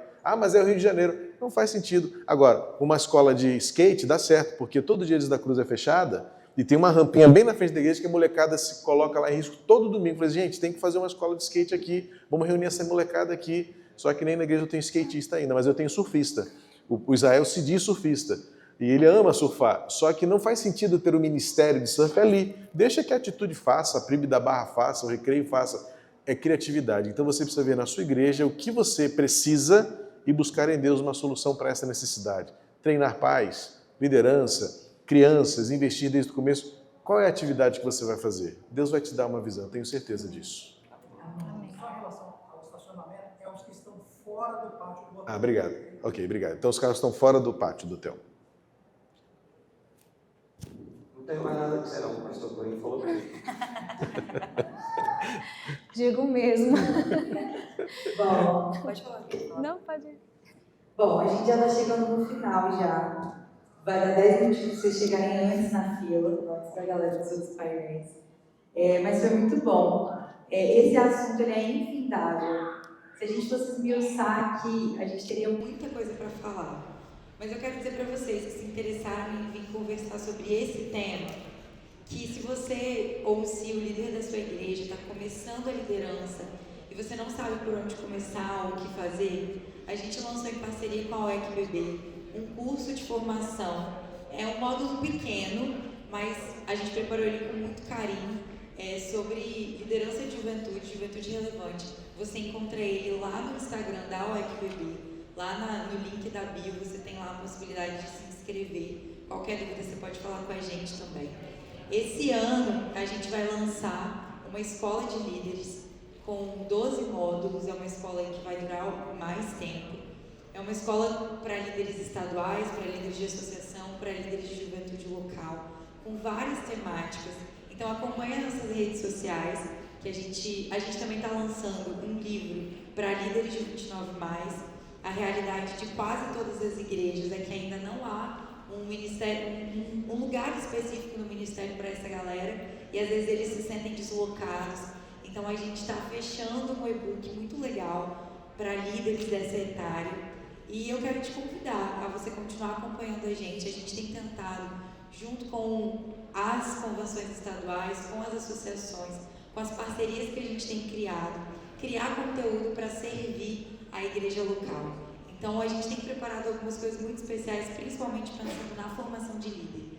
Esse ano, quase todas as convenções estaduais vão fazer encontros de líderes para capacitação de líderes. Então acompanhe também a sua juventude estadual. Se você tem alguma dúvida, se você não sabe com quem se conectar, conversa com a gente. Tem o nosso stand ali junto com a convicção. Sempre vai ter alguém da gente ali durante todo o tempo. A gente quer ajudar você, a gente quer também se conectar com você, porque eu entendo que a gente, compartilhando, cada um vai poder aprender mais. Então, todas as igrejas têm algo para trazer para a gente, para contribuir, e a gente vai colhendo o que cada igreja está fazendo, vai ajudando a compartilhar isso e a fazer isso chegar em mais lugares. Amém?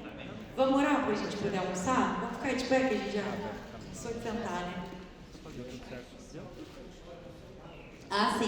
Espera aí, então, que eu vou... Cada um vai falar o arroba aqui. Primeiro arroba. Se você ainda não segue agora, vai, não peques mais, porque você está em pecado se você ainda não segue. Arroba somos JBB, tá bom? Acompanha ali o nosso conteúdo, passa para a galera da sua igreja. E o meu Instagram é @JazzMartins3. Amém. O meu é @Gleidiane_Lima.